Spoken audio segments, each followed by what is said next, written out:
Oke, makasih. Selamat ulang tahun dulu buat APBI yang ke-31. Panitia meminta ke saya membicarakan mengenai pengembangan angkutan kereta api.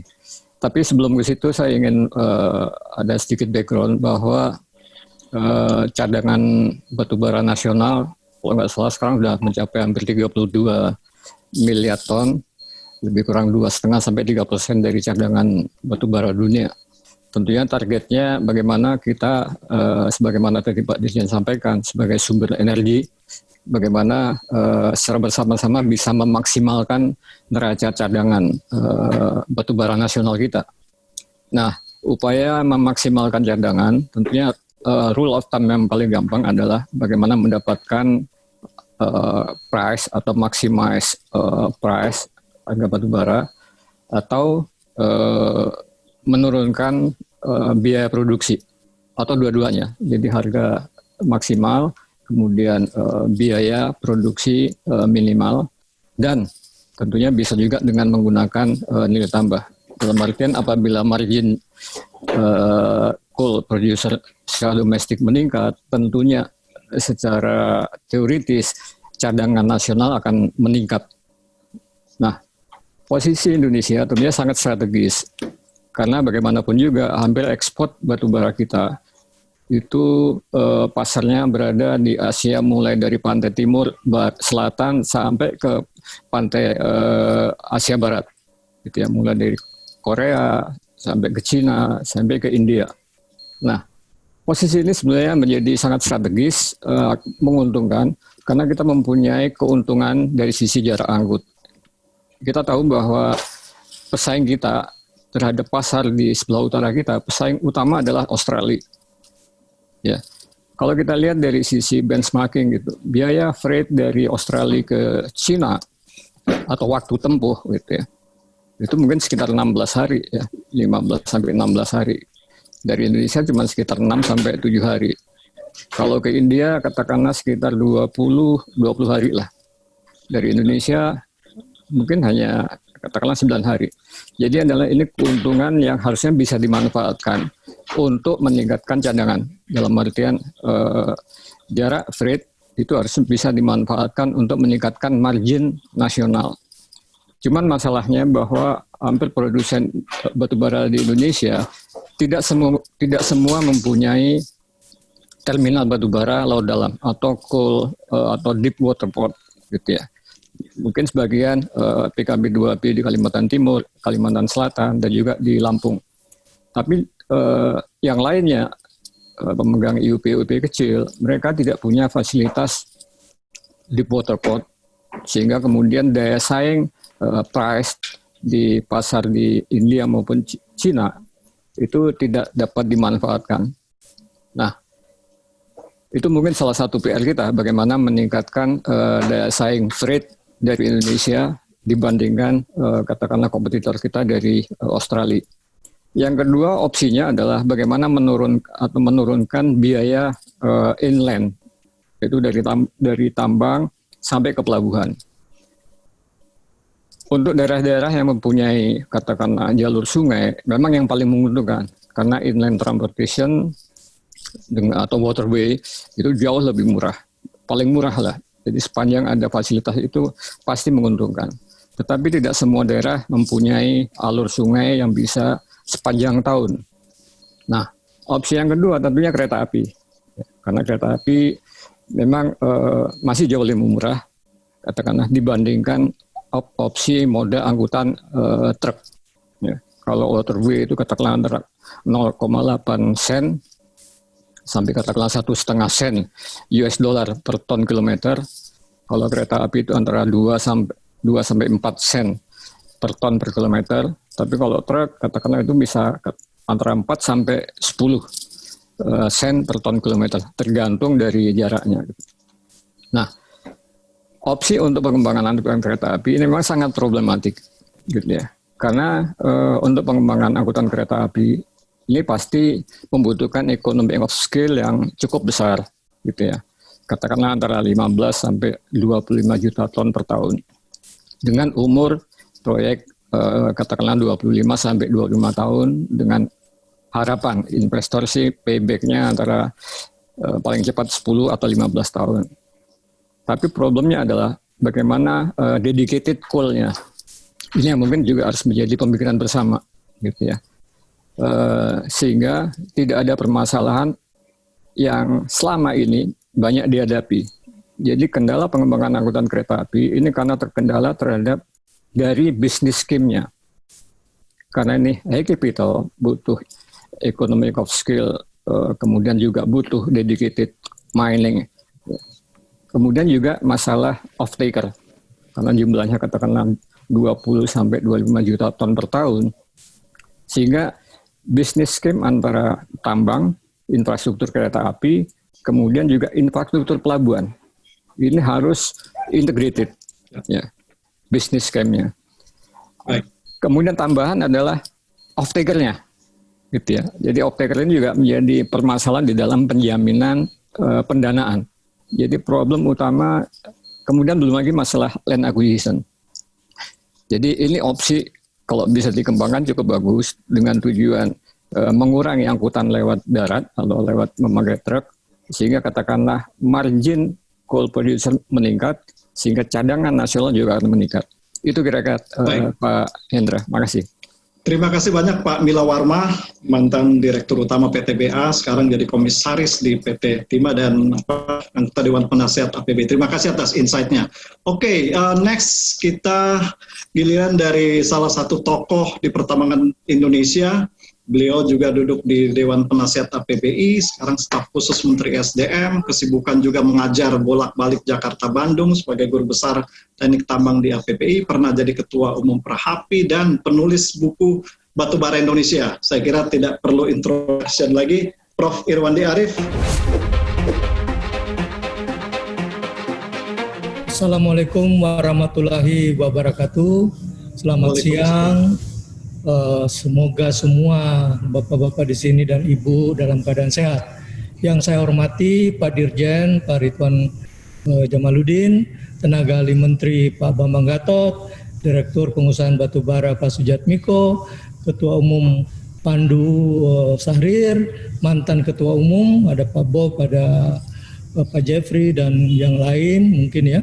Kemudian para pengurus serta sesama Dewan Penasehat APBI, senior saya yang di bidang batubara, ada Pak Boy Tohir, ada Pak Aziz, Pak Kurnia, Pak Tony, dan Pak Arthur, yang lainnya juga. Dan saya lihat juga hadir Ketua Umum Perhapi, serta Bapak-Bapak dan Ibu sekalian. Pertama-tama saya mengucapkan selamat ulang tahun ke-31 APBI, semoga selalu dapat berkontribusi dalam pertambangan batubara Indonesia. Dalam waktu 3 menit ini saya diberi tugas oleh panitia. Yang pertama, kira-kira bagaimana dengan pendidikan pertambangan untuk mensuplai pertambangan Indonesia supaya lebih produktif. Ya, yang kedua mengenai kondisi industri batubara Indonesia kira-kira mau kemana. Nah, yang pertama dengan perubahan dunia yang begitu cepat karena COVID-19 ini, ada beberapa hal yang harus diperhatikan di dalam pendidikan pertambangan untuk menghasilkan tenaga yang andal untuk industri, khususnya industri batubara. Ya, tetapi ini berlaku secara umum. Yang pertama sharing knowledge, tidak lagi perlu duduk di bangku kuliah sekarang, harus memperhatikan sustainable development goal, ada vocational training course, ada wahana edukasi berbasis teknologi, ada technopreneurship, yang paling penting digitalisasi pertambangan, di mana nanti Kementerian SDM dalam melakukan pengawasan pertambangan, di mana dilimpahkan kecuali semua komoditas pertambangan kecuali batuan dan mineral non logam serta tambang rakyat, yang lainnya akan masuk ke pusat. Maka Bapak Menteri memerintahkan supaya semua yang merupakan balai nantinya harus, dan pemerintah daerah harus memakai digitalisasi pertambangan. Di pertambangan sendiri, peningkatan produktivitas sangat penting dengan penggunaan digitalisasi pertambangan ini. Dan ada hilirisasi dan ada recycle barang-barang tambang yang selama ini kurang kita perhatikan atau belum pernah kita perhatikan. Itu secara garis besar mengenai pendidikan tambang. Yang kedua, mengenai kondisi dan harapan untuk pengembangan sektor batubara, ada dua hal yang selalu ditekankan untuk ke depan ini, yaitu peningkatan eksplorasi secara besar-besaran dan konservasi batubara. Di dalam suatu ramalan dari McKinsey dikatakan memang 2035 seluruh pemakaian tambang batubara di Eropa akan menjadi nol, dan begitu juga di Amerika, ya, yang kita belum tahu sampai kapan. Tetapi kemudian di Asia masih akan berkembang, akan mencapai peaknya sampai tahun 2027 dan akan menurun secara perlahan-lahan sampai 2040. Nah, ini tantangan buat kita. Dan kemudian sudah ada kemarin terbit mengenai etalase komoditas batubara yang berkeluar bersamaan dengan Hari Pertambangan dan Energi. Yang kedua yang ditekankan adalah hilirisasi batubara.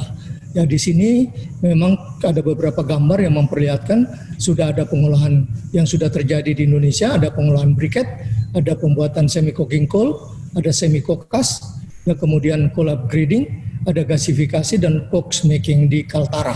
Ya, ini juga sedang diusahakan mengenai underground coal gasification. Ini yang terjadi sekarang. Nah, selanjutnya yang harus menjadi perhatian. Next, silakan next. Halo. Nah, ini kita bicarakan tadi pagi seperti yang dikatakan Pak Dirjen Minerba dalam rapat kami, harus ada perhatian-perhatian terhadap carbon capture terutama di PLTU batubara, bagaimana kemudian abu batubaranya itu menjadi material untuk building dan jalan, kemudian added value-nya, kemudian ada etanol atau metanol. Kemudian di coal refinery, inilah yang diminta supaya ada perhatian dari Minerba dan juga dari industri pertambangan. Ya, misalnya PTBA sekarang sedang mengusahakan pabrik activated carbon, ya, yang mungkin sudah masuk dalam program prioritas di MindID. Kemudian ada perhatian pemerintah Indonesia kepada rare earth elements yang ada di dalam abu batubara. Ya, kemudian juga bagaimana menciptakan anoda grafit yang akan menjadi pelengkap dari baterai dari yang sedang diusahakan dimulai oleh PT Aneka Tambang bekerja sama dengan dua partner yang ada di luar negeri. Dan yang lain-lain yang merupakan bahan-bahan yang sangat precious dan menjadi bahan-bahan yang advance materials, ya, yang sebenarnya belum pernah disentuh oleh industri batubara khususnya anggota APBI. Nah, selain daripada gasifikasi tentunya yang sedang diusahakan di KPC, kemudian untuk produksi metanol, kita bekerja sama dengan Pertamina untuk mengusahakan dimethyl ether, DME, dan sebagainya. Nah, khususnya kepada beberapa PKP generasi 1 juga menjadi kewajiban, ya, untuk melakukan nilai tambah, dan tentunya memang harus dipertimbangkan tentunya dari segi aspek teknis dan aspek finansial yang tentunya tidak merepotkan industri dan ikut membantu pemerintah di dalam melanjutkan nilai tambah batubara ini. Saya kira demikian. Sekali lagi selamat kepada APBI. Mudah-mudahan makin berkarya ke depan untuk membangun pertambangan Indonesia dan Indonesia secara umum. Terima kasih. Assalamualaikum warahmatullahi wabarakatuh. Waalaikumsalam warahmatullahi wabarakatuh. Terima kasih banyak Prof. Irwandi Arif dari Guru Besar di Teknik Tambang ITB dan juga staf khusus Menteri SDM. Dari ITB senior Prof. Irwandi, ya, ada Prof. Ambio juga pernah jadi Ketua Umum APBI. Beliau masih sehat dan kita harap, kita doakan Pak Ambio tetap sehat. Oke, terima kasih Pak Irwandi. Berikutnya kita ada narasumber, salah satu tokoh kalau ada wushu di batubara Indonesia, tentu kita tidak lepas dari nama ini. Beliau pernah jadi Presiden Direktur di Prokol, sekarang di Trafigura, dan beliau juga Ketua Umum APBI di 2 periode, dan sekarang duduk di Dewan Penasehat APBI. Tanpa banyak waktu, persilakan Pak Bob Kamandano.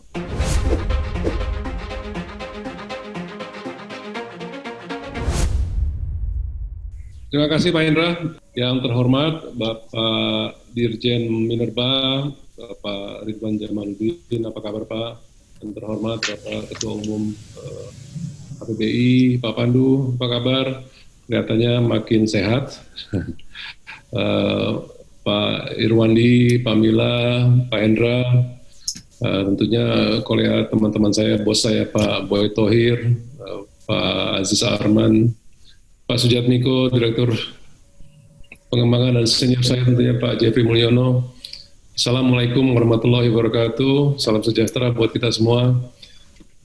Terima kasih atas undangannya untuk saya ikut berpartisipasi di ulang tahun APBI yang ke-31 ini.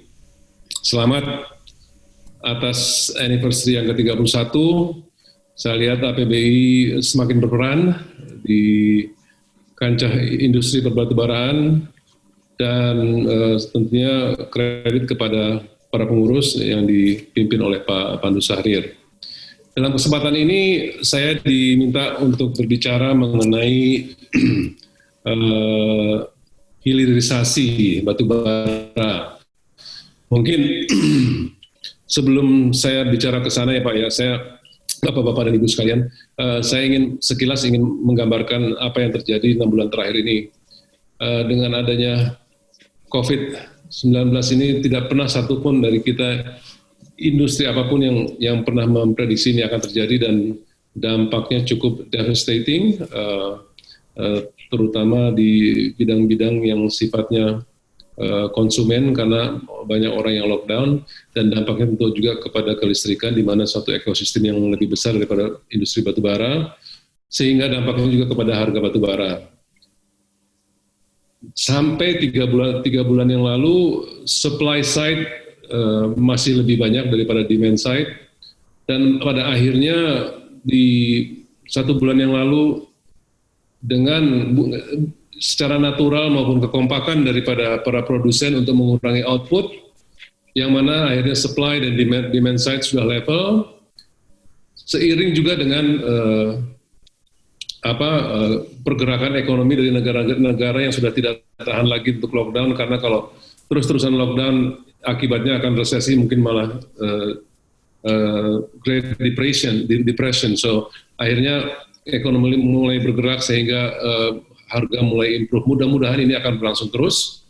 Nah, sekarang untuk industri batubara, pertambangan batubara Indonesia sendiri, ada suatu persyaratan bagi PKP 2B untuk bisa diperpanjang, harus ada bentuk dari hilirisasi. Mungkin nanti senior saya Pak Jeffrey Mulyono bisa berbagi juga. Saya ingin membuat suatu prolog bahwa kita telah melakukan ini sejak 30-40 tahun yang lalu, dan the challenge selalu mengenai teknologinya dan selalu mengenai capex yang besar di depan. Selain daripada itu juga tentunya kita harus selalu melihat global supply and demand-nya. Karena apa? Katakan kalau semua orang masuk ke dimethyl ether atau kepada metanol, 30% dari produsen kita masuk mau ke hilirisasi ke dimethyl ether metanol. Apakah nanti tidak akan terulang bahwa global supply and demand ini akan menjadi terlalu banyak? Akibatnya harga jualnya menjadi rendah. Nah, ini yang kita harus antisipasi. Selalu kita melihat tidak hanya dari sisi Indonesia, tapi juga dari sisi global supply and demand dan harga hari ini. Itu satu hal. Hal yang kedua juga mengenai lokasi dan pemilihan kualitas dari batu bara yang akan kita konversi.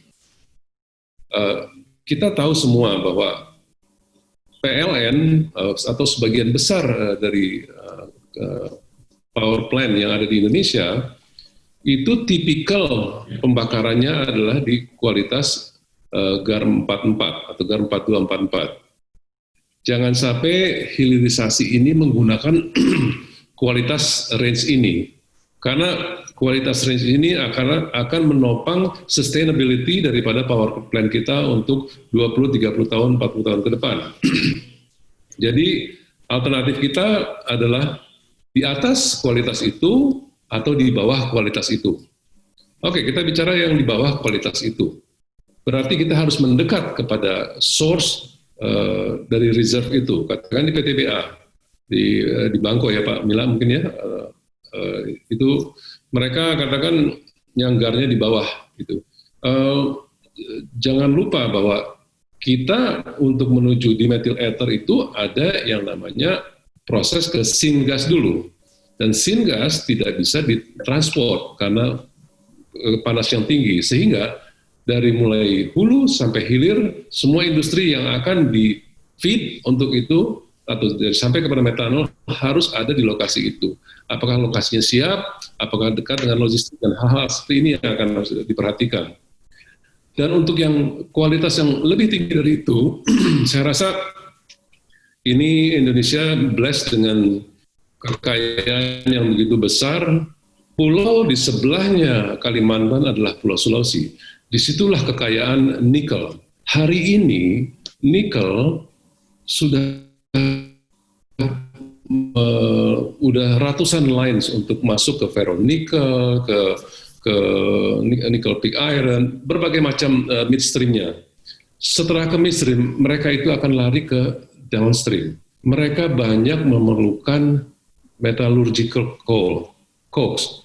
Tadi yang disampaikan oleh Prof. Irwandi, jelas sekali pembuatan kokas, dan kita dalam hal ini mungkin Adaro di Kalimantan Tengah mempunyai reserve yang begitu besar. Bagaimana kalau pembuatan kokas terjadi di sana, akhirnya kokas-kokas yang diperlukan oleh industri nikel ini tidak membeli dari keluar, atau kokas yang diperlukan oleh Krakatau Steel itu tidak membeli dari luar. Itu sudah merupakan suatu hilirisasi daripada batubara itu sendiri. Nah, jadi menurut hemat kami ini sudah waktunya kami untuk sebagai produsen batubara harus mulai sudah duduk dengan produsen yang lain. Bagaimana cara kita berkolaborasi? Kira-kira itu pesan pendek dari saya, dan mudah-mudahan bisa diterjemahkan berikutnya oleh para senior saya, terutama guru saya Pak Jeffrey Mulyono. Senang sekali bisa ketemu semuanya di sini. Mudah-mudahan bermanfaat.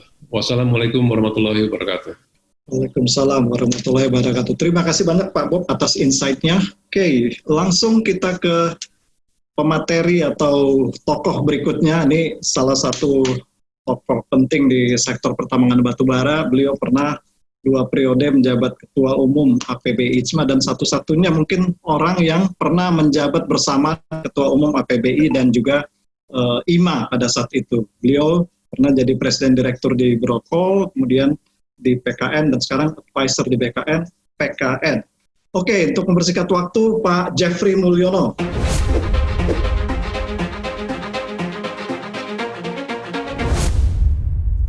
Oke, selamat siang Bapak Ibu sekalian yang saya hormati, Pak Dirjen, Pak Ridwan Jamaludin, Pak Direktur Pengusahaan Batubara, Pak Jatmiko dan jajarannya, Pak Ketua Umum APBI, Pak Pandu Syahrir, dan Direktur Eksekutif, Pak Hendra Sinadia, staf ahli Menteri SDM, dan tentunya saya harus menyapa para pendahulu yang mendirikan APBI ini, mulai dari almarhum Pak Sapari, Pak Ambio, Pak Sunardi, kemudian digantikan saya, Pak Bob, dan selanjutnya.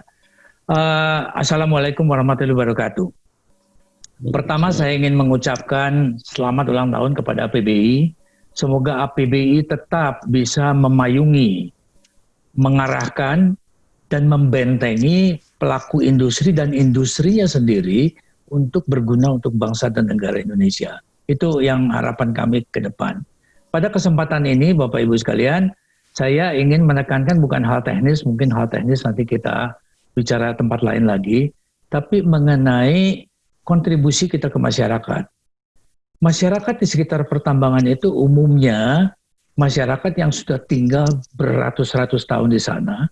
Mereka tidak punya akses kepada pertumbuhan yang sewajarnya, tetapi kita justru yang mengerti bahwa ada batu bara dan bisa dikembangkan dan sebagainya, seharusnya punya concern lebih untuk mengembangkan masyarakat ini. Tentunya ada banyak program sekali yang untuk membantu masyarakat untuk lebih maju. Tidak harus ikut menambang batu bara karena itu skalanya berbeda.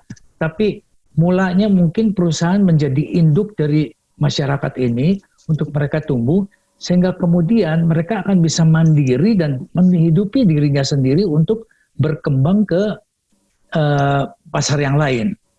Inilah transformasi yang seharusnya dibawa oleh industri pertambangan batu bara menuju kepada masyarakat yang mandiri.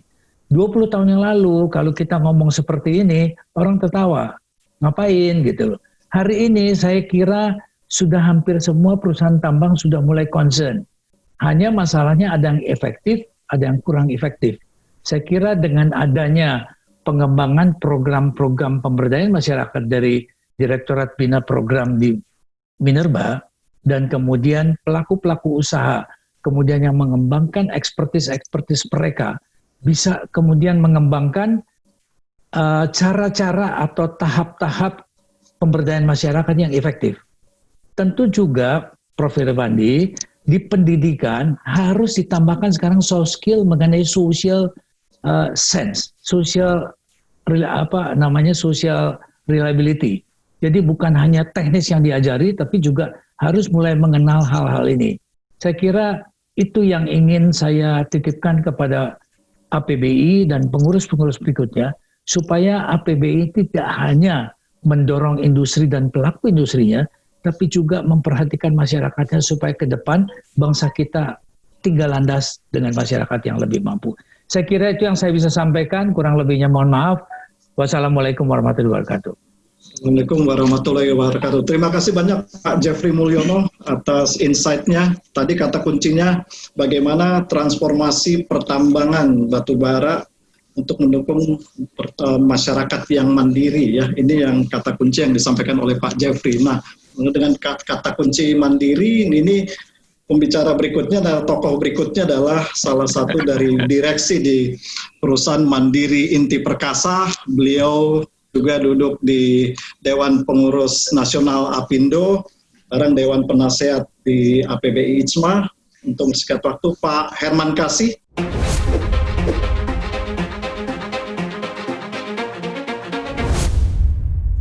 Selamat siang kepada yang terhormat Bapak Dirjen Minerba, Pak Ridwan, pada yang terhormat Bapak Direktur Batubara, Pak Sujatmiko, dan para senior semua, dan yang saya hormati Bapak Profesor Irwadi Harip, senior kita, guru besar kita di dunia pertambangan batubara, Pak Jeffrey, Pak Bob, dan Ketua Umum Bapak Pandus Harir.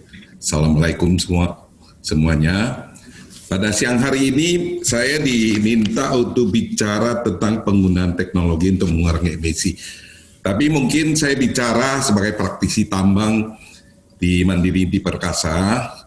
Ya, kita ingat sejarah pertambangan batubara Indonesia kan mulai dengan generasi 1. Generasi 1 kan semua diberi kesempatan untuk eksplorasi seluas-luasnya. Seingat saya dulu 1 juta hektar diberikan oleh pemerintah tahun 60-an untuk mencari deposit batubara sebesar-besarnya, sehingga generasi 1 lah yang mempunyai deposit batubara terbesar di Indonesia yang tidak sebentar lagi akan berakhir kontraknya. Dan zamannya Orde Baru kan dengan adanya deposit sangat besar dari generasi 1 dan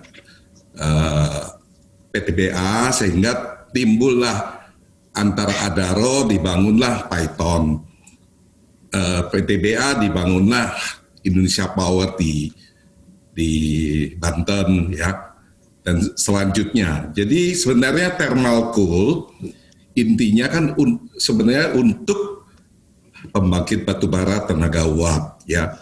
Memang sekarang dengan transformasi teknologi yang begitu cepat, dengan era digital, kita harus masuk ke hilirisasi. Ya, walaupun thermal coal sebenarnya cukup dibakar di boiler PLTU, dan kita juga harus jaga lifetime PLTU kita untuk masa depan kita. Karena sesuai dengan moto kami, Mandiri Coal Fueling for Tomorrow, ya tetap batubara adalah energi fosil yang termurah di dunia. Ya, istilahnya kita penambang batu bara, gali, angkut, remuk, takar, ya. Dengan adanya kewajiban dari pemerintah untuk memasuki hilirisasi, menurut saya ya teknologinya sudah ada sejak zaman dulu, ya Pak Bob sudah ungkapkan. Ya di Jerman itu mau gasifikasi batu bara cair segala macam, teknologinya sudah ada. Masalahnya depositnya cukup besar nggak, kalorinya sesuai nggak dengan teknologi itu, pasarnya ada nggak, dan capek lagi, bankable nggak gitu. Ya kalau kita buat proposal gampang, ya, tapi ada bank yang membiayai nggak proyek-proyek hilirisasi kami ini, ya itu yang kita harus pikirkan. Kita duduk bersama dengan pemerintah, kita setuju untuk mendukung program pemerintah untuk hilirisasi batu bara, ya. Terus mengenai teknologi ya mungkin sudah diungkapkan oleh Pak Bob, senior saya Pak Jeffrey, guru besar saya dengan Pak Irwandi Arif, ya clean coal teknologi, ya. Terus coal technology liquefaction, ya, coal gasification, coal water mixture, ya, carbon capture, ya. Jadi itu teknologi sebenarnya udah lama. Tinggal political will kita dan kita duduk bersama dengan pemerintah bagaimana mewujudkan hilirisasi tambang batu bara ini. Dan khususnya batu bara kita, deposit batu bara kita ini kan terdiri dari 2 pulau, antara lain Sumatera dan Kalimantan. Kalimantan karena ditunjang oleh infrastruktur sungai yang besar-besar, sehingga produksi batu bara pada saat ini produksi batu bara nasional saat ini terbesar adalah dari Kalimantan karena didukung oleh sungai-sungai besar. Kemudian logistik yang lainnya, trucking, kereta api masih dalam mimpi, ya. Kalimantan sudah berganti berapa gubernur mau bikin rel kereta api, Kalimantan Tengah sampai sekarang ini belum terwujud karena tidak bankable, ya. Sumatera sebenarnya deposit batu bara terbesar di Indonesia. Seingat saya dari 37 miliar ton deposit kita, 65% ada di Sumatera. Sumatera kendalanya apa? Kendalanya adalah infrastruktur. Nah, sebenarnya menurut saya deposit batu bara di Sumatera yang begitu besar, kesulitan infrastruktur itu yang harus kita pikirkan bersama, bagaimana kita terapkan hilirisasi di Pulau Sumatera itu. Karena membangun jalan, membangun rel kereta sangat sulit, ya kita bikin di lokasi tambang itu. Setelah kita nambang, bagaimana caranya kita masuk ke hilirisasi batu bara ini. Ya, saya pikir demikian pendapat dari saya sebagai praktisi tambang batu bara selama ini. Terima kasih. Oke, baik. Terima kasih Pak Herman Kasih, Direksi dari PT Mandiri Inti Perkasa dan juga anggota Dewan Penasehat APBI.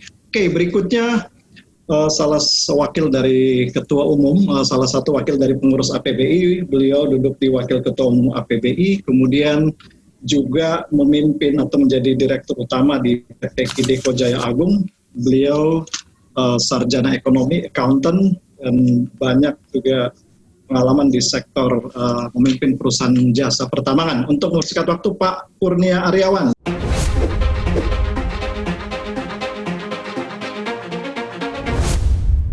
Selamat siang, salam hormat untuk Pak Dirjen Minerba, Pak Ridwan Jamaluddin, Bapak Ibu sekalian, guru dan senior saya yang sangat saya hormati. Assalamualaikum warahmatullahi wabarakatuh. Pada hari ini saya diberikan kesempatan untuk bicara mengenai kontribusi industri batubara terhadap perekonomian daerah, khususnya Kalimantan Timur. Ya. Kita ketahui bersama bahwa industri batubara itu menjadi motor utama dalam perekonomian daerah. Ya, sebagai contoh, untuk PDRB di Provinsi Kalimantan Timur, kontribusi dari sektor pertambangan itu mencapai lebih dari 40%.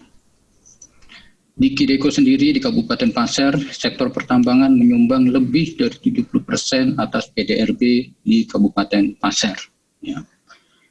Bahkan di tahun 2019, pertumbuhan dari sektor pertambangan dan penggalian itu merupakan sektor dengan tingkat pertumbuhan tertinggi di Provinsi Kalimantan Timur. Serapan tenaga kerja, sektor pertambangan masuk menjadi 4 besar dari sektor yang menyerap tenaga kerja terbanyak di Provinsi Kalimantan Timur. Ya. Selain daripada itu, kegiatan ekonomi mikro di sekitar tambang juga terus tumbuh, ya, terdorong dari pendapatan para karyawan, mitra usaha, dan industri-industri yang menopang operasi pertambangan. Program PPM untuk masyarakat sekitar juga terus digalakkan untuk mendukung kemakmuran dan kemandirian masyarakat pasca tambang. Ya. Dengan kontribusi yang cukup signifikan tersebut, harapan kami kerjasama pemerintah baik pusat maupun daerah dengan pelaku usaha batubara akan makin baik lagi, bisa saling mengisi, bisa saling bersama menciptakan industri batubara yang tangguh dan dipercaya oleh customer baik dalam negeri maupun di luar negeri. Terima kasih, demikian dari saya. Salam hormat buat semua. Wassalamualaikum warahmatullahi wabarakatuh. Waalaikumsalam warahmatullahi wabarakatuh. Terima kasih Pak Kurnia Aryawan, beliau Presiden Direktur dari Kideko Jaya Agung dan juga salah satu dari Wakil Ketua Umum APB ICMA. Makasih. Yang berikutnya, ini tokoh di sektor pertambangan yang mungkin tidak perlu banyak introduction ya. Beliau ada di mana-mana, di banyak organisasi. Beliau saat ini di Direktur di PT Indomet Coal, beliau juga anggota Dewan Penasihat APBI, beliau juga Ketua Umum dari Forum Reklamasi Hutan Lahan Bekas Tambang, meneruskan Pak Jeffrey Mulyono, dan banyak sekali di PII, di mana-mana. Oke, untuk mempersingkat waktu, Pak Priyadi, Jos Gandos.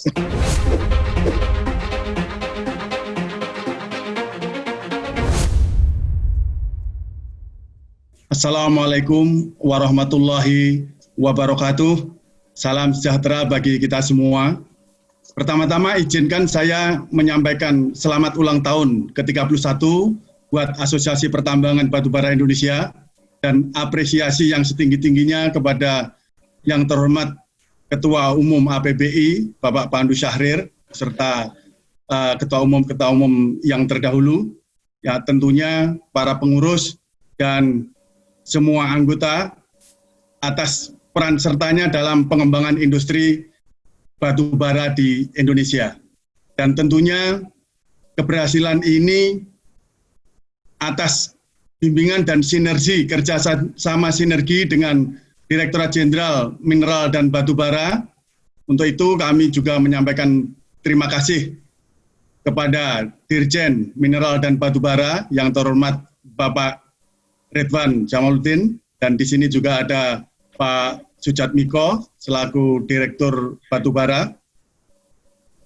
Saya diberi tugas untuk dalam waktu maksimum 3 menit ini untuk menyampaikan key message reklamasi lahan bekas tambang, karena kalau dalam waktu 3 menit untuk menyampaikan bagaimana teknis reklamasi tambang, saya kira itu tidak mungkin. Dan sekaligus saya ingin mengingatkan kembali kepada seluruh anggota APBI dan insan pertambangan Indonesia untuk selalu menerapkan kaidah-kaidah penambangan yang baik dan benar dalam koridor good mining practice, khususnya dalam melaksanakan reklamasi lahan bekas tambang. Bapak Ibu yang saya hormati,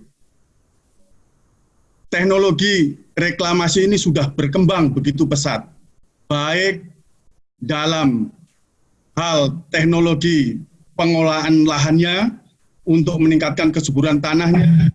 Banyak teknologi-teknologi yang sudah dikembangkan baik di universitas-universitas maupun institut-institut yang mempunyai jurusan teknologi lingkungan maupun teknologi pertanian ataupun jurusan pertanian, ini sudah berkembang begitu pesat. Dan saya yakin perusahaan-perusahaan tambang juga sudah melaksanakan kegiatan reklamasi ini sesuai dengan ketentuan-ketentuan yang telah digariskan oleh pemerintah. Dan pemerintah juga melalui Kementerian ESDM juga melakukan bimbingan teknis maupun pengawasan-pengawasan dan juga memberikan apresiasi berupa penilaian-penilaian yang tadi sudah disampaikan oleh Pak Dirjen mengenai penilaian kinerja pengelolaan lingkungan. Yang penting untuk diperhatikan bersama, key message-nya jangan dilihat pelaksanaan reklamasi ini sebagai semata-mata cost, tapi ini suatu kewajiban.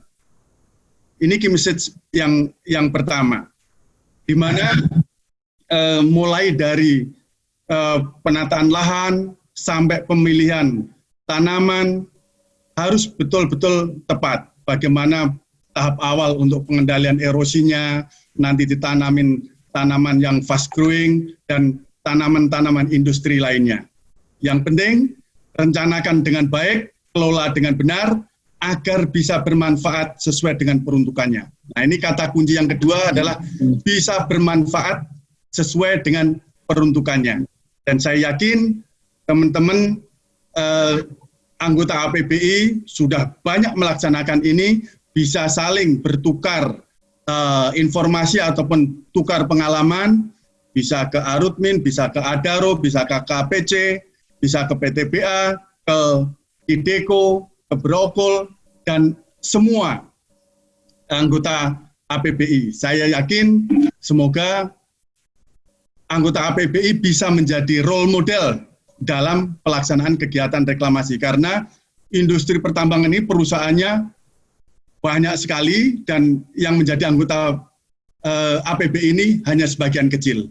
Mungkin itu yang bisa saya sampaikan, Pak Hendra. Jadi kata kuncinya reklamasi adalah kewajiban, dan kata kunci berikutnya adalah bisa bermanfaat sesuai dengan peruntukannya. Maka dari itu harus direncanakan dengan baik.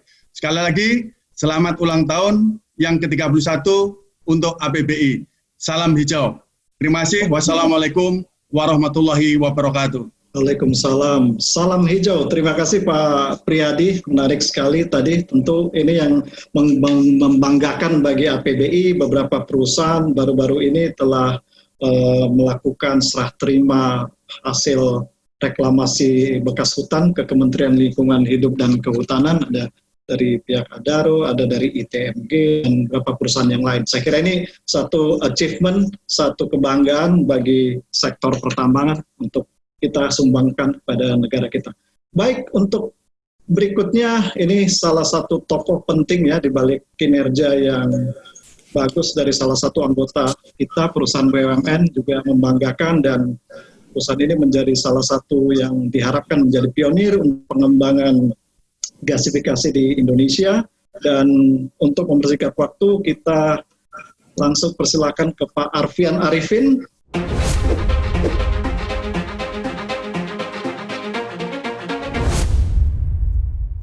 Assalamualaikum warahmatullahi wabarakatuh.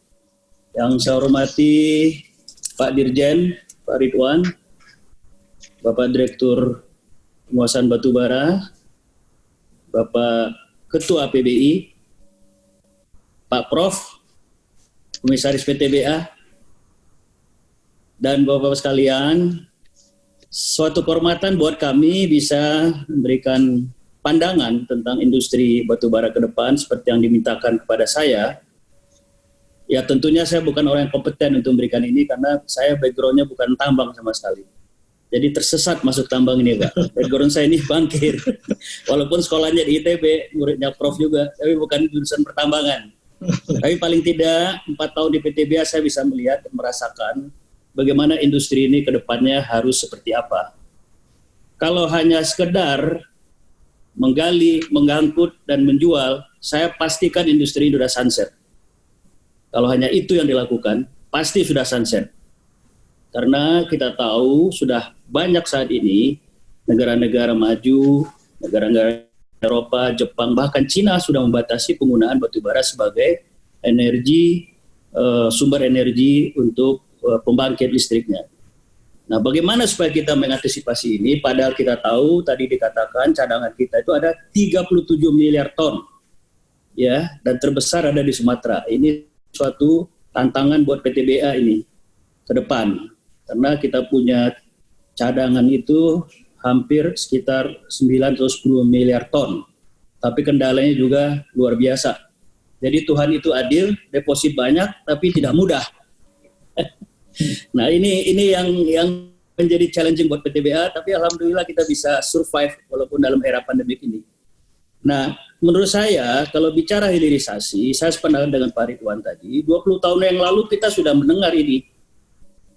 Tapi tentu 20 tahun yang lalu industri hilirisasi ini sudah berbeda dengan yang sekarang ini. Teknologi juga terus berkembang, penemuan-penemuan baru tentang downstream lebih lanjut dari industri ini juga terus berkembang. Saya tahun lalu ke Cina, ke 2 lokasi, ke Lu'an dan ke Inner Mongolia. Saya melihat sendiri bagaimana majunya industri hilirisasi itu. Aftur buat pesawat terbang pun sudah bisa dibuat dari batu bara. Lubrikan, gas, DME, pengganti LPG itu hal kecil. Malah yang bikin saya kagum, dari batu bara itu bisa dibuat aluminium. Nah ini luar biasa. Kenapa Cina berhasil? Karena itu tadi sempat salah satu senior mengatakan harus ada political will dari pemerintah. Saya 22 tahun di PTBA mengembangkan hilirisasi ini dan insya Allah mudah-mudahan kita akan segera mulai EPC-nya di awal tahun depan dan 3 tahun ke depan akan terwujudlah industri hilirisasi di Bukit Asam ini untuk memproduksi DME. Sebagai pengganti LPG, tidak mudah memang kita membuat produk yang menjadi substitusi industri yang sudah established. Itu tidak mudah. Banyak tantangan dan hambatannya, pasti itu. Karena akan menggantikan import gas dan lain sebagainya. Nah, tapi satu hal kita punya keyakinan, pemerintah juga sudah mulai ada political will ke arah situ. Itu terbukti pemerintah memberikan banyak insentif, fiskal maupun non-fiskal, terhadap usulan kita. Saya sampaikan ke kementerian, usulan-usulan kita, insentif yang bisa kita dapatkan, mulai dari royalty, tax holiday, kebebasan PPN import untuk untuk mesin dan lain sebagainya. Ya mudah-mudahan ini juga dengan adanya political will ini bisa disetujui oleh pemerintah sehingga industri ini bisa menjadi layak. Karena ini buat kita adalah industri baru di Republik ini. Dengan capex yang sangat besar, tentunya risikonya juga besar. Tapi teknologi terakhir yang sudah berkembang, kita masuk pada saat yang tepat. Kalau kita masuk 20 tahun yang lalu seperti Cina, babak belur, jatuh bangun mereka. Nah sekarang kita masuk pada industri gasifikasi yang sudah lebih mature, sehingga risikonya bisa kita mitigasi. Nah itu pandangan saya tentang prospek industri hilirisasi batubara ke depan. Tidak ada pilihan kalau industri ini, batubara ini hanya sekedar gali, angkut dan jual, dan sudah sunset, tidak ada lagi pilihan. Cepat atau lambat 10-20 tahun lagi selesai. Makanya tagline PTBA itu adalah sejak 3 tahun terakhir PTBA Beyond Coal. Kita tidak bicara lagi hanya coal, tapi adalah beyond coal. Itulah Bapak-Bapak sekalian. Sekali lagi, selamat ulang tahun APBI yang ke-31. Harapan saya agar APBI bisa terus berkembang dan selalu menjadi wadah bagi seluruh pengusaha batubara Indonesia dalam memberikan sumbangsi untuk negeri kita ini. Selamat, terima kasih. Assalamualaikum warahmatullahi wabarakatuh. Waalaikumsalam warahmatullahi wabarakatuh. Terima kasih banyak Pak Arfian Arifin, CEO Direktur Utama PT Bukit Asam Tbk atas insight-nya. Kita doakan semoga proyek gasifikasi hilirisasi batubara dari PTBA bisa segera terrealisasi dengan dukungan semua pihak tentunya. Baik, masih ada 2 tokoh lagi di sesi pertama ini. Berikutnya ini ada salah satu orang lama juga di sektor pertambangan batubara, beliau juga di Komite Eksternal APBI, direksi di Indeks Simkolindo, pernah lama berkarir di PHP Billiton Indonesia. Untuk mempersingkat waktu, kita persilakan Pak Mulyawan Margadana.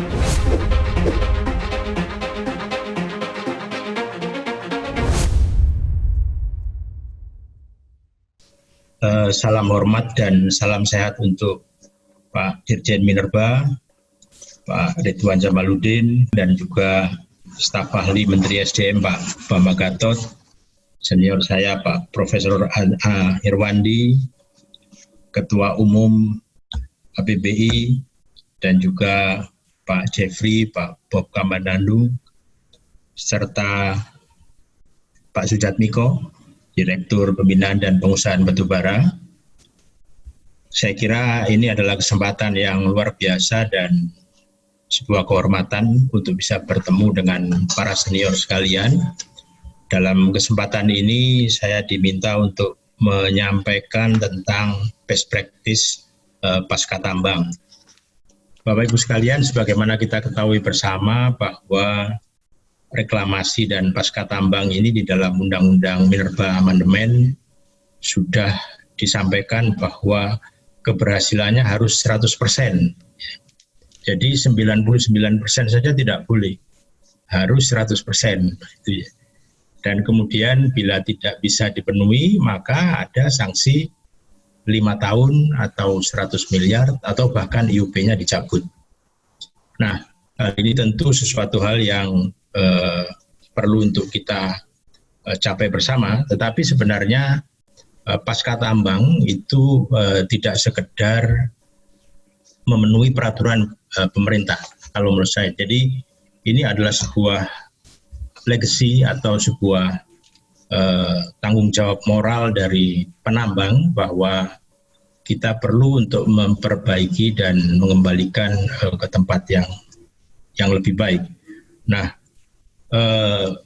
program ini merupakan sebuah komitmen dari bisnis untuk terus berkontribusi pada pembangunan yang berkelanjutan dan tentu melibatkan semua stakeholder dan juga untuk kehidupan yang lebih baik dan lebih bagus untuk bisnis dan masyarakat secara luas. Ada banyak hal yang bisa kita lakukan bersama, tentunya khususnya di dalam bentuk lain, misalnya saja membuat perikanan, ya, kemudian ini dilakukan bersama dengan masyarakat sekitar tambang, sehingga ketika tambang itu habis, mereka tetap memiliki income dan bisa mencapai sesuatu yang lebih baik.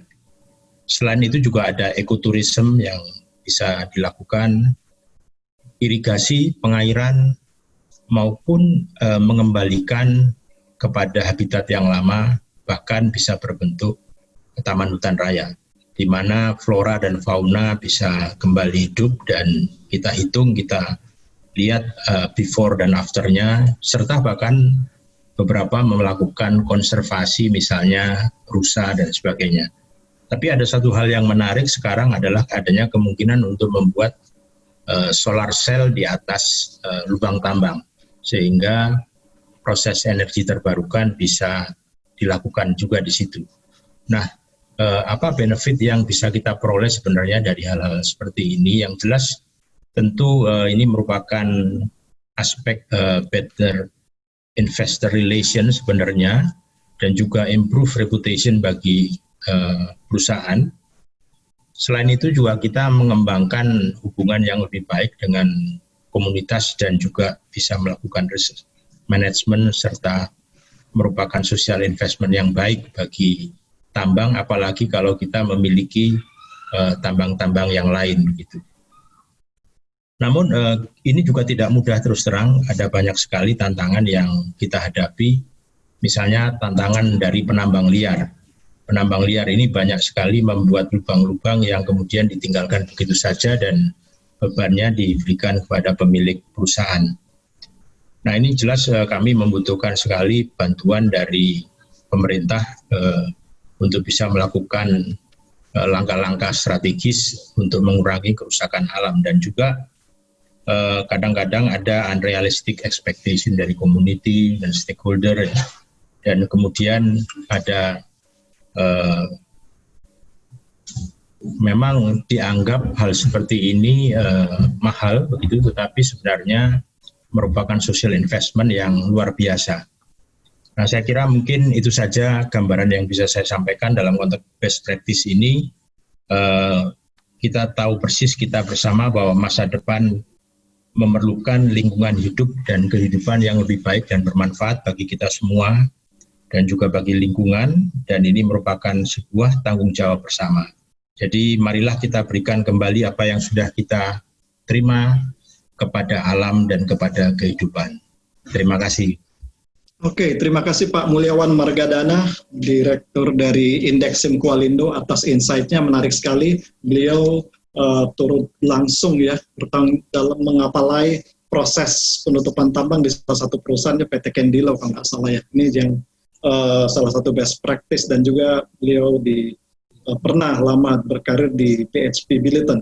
Oke, selanjutnya di akhir sesi 1 ini kita mendengar insight, masukan, perspektif dari Pak Singgi Widakdo. Beliau juga duduk di Komite Eksternal APBI.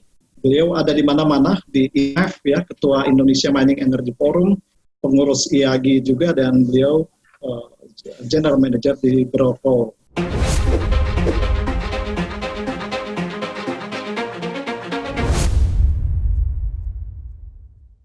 Ya, terima kasih Pak Indra, Merdeka. Pertama, selamat ulang tahun ke-31 APBI, dan saya yakin kontribusi APBI juga bersama dengan pemerintah, mitra pemerintah akan bisa memajukan Indonesia menjadi lebih baik. Pertama juga saya sampaikan salam hormat saya, salam sehat kepada Pak Dirjen, Pak Ridwan, Pak Jatmiko, Pak Direktur Batubara, Pak Irwandi selaku juga staf khusus pertambangan, juga senior-senior Pak Jepri, Pak Bob, serta senior-senior dari guru-guru lainnya. Kebetulan saya diminta oleh panitia untuk menyampaikan hal yang terkait dengan konteks ketahanan energi nasional.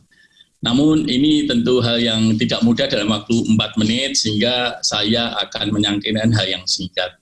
Pertama, bahwa Indonesia adalah sebagai negara maritim dengan pulau sebesar 17.000 pulau dan sebaran cadangan batu bara sebesar 41,19 miliar, ini data terakhir, dan resources sebesar 149,74 miliar. Ini adalah fakta yang tidak dapat kita, yang harus kita akui sebagai fakta. Teknologi superkritikal maupun bahkan ultra superkritikal batu bara serta teknologi lainnya termasuk hilirisasi yang tadi disampaikan oleh PTBA mampu menyerap berbagai kualitas batu bara, dan ini adalah juga sebagai fakta.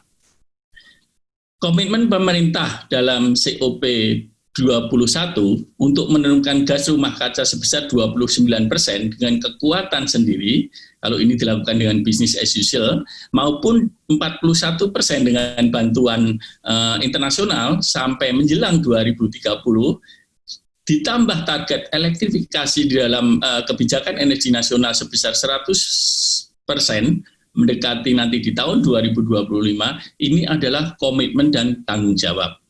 Sehingga saya melihat bahwa fakta dan komitmen tanggung jawab inilah yang harus diterjemahkan untuk mengangkat batu bara dalam memperkuat ketahanan energi nasional. Dan ini apapun harus terlekat beberapa indikator yang ada, seperti ketersediaannya, kemudian aksesnya, keterjangkauan, penerimaan, acceptability-nya, serta bagaimana keberlanjutan. Ini apapun menjadi parameter untuk membangun ketahanan energi nasional, khususnya dari batu bara. Mempertimbangkan semuanya itu dalam mengelola batu bara, saya melihat bukan sebatas kita meletakkan batu bara pada pendapatan nasional bukan pajak, PNBP, tapi bagaimana kita bisa meletakkan batu bara sebagai ekonomi booster bagi kepentingan pembangunan nasional. Dan ini membutuhkan kebijakan yang mempunyai visi panjang, yang bukan dilihat pada sebatas dasar nasional, namun juga bagaimana kita melihat situasi global yang ada, seperti yang disampaikan oleh Pak Bob Kamandanu sebelumnya. Tentunya ini ada tantangan dan pekerjaan rumah ke depan yang harus kita selesaikan untuk membangun ketahanan energi batu bara. Satu, produksi batu bara sejak 2015 telah melampaui batasan maksimum ketentuan di dalam rencana umum energi nasional.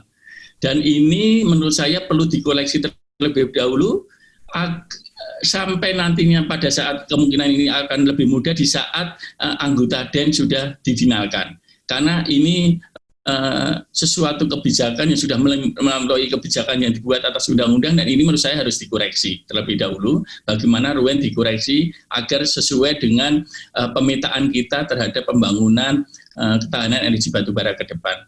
2, sebaran batubara harus kita akui hanya sebatas di Kalimantan dan Sumatera.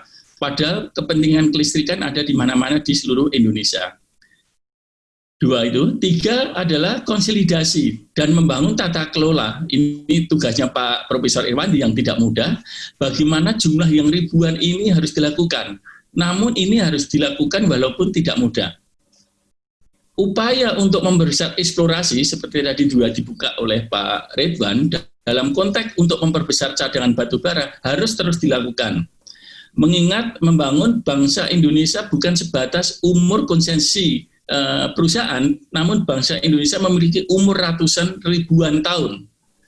Akhirnya saya menutup bahwa dengan menyadari bahwa batu bara notabene adalah milik rakyat, maka optimalisasi pemanfaatan batu bara itu harus bermuara untuk kepentingan kesejahteraan rakyat, dan ini menjadi amanah dari konstitusi kita. Demikian apa yang dapat saya sampaikan. Merdeka dan maju terus APBI untuk Indonesia. Terima kasih. Assalamualaikum warahmatullahi wabarakatuh.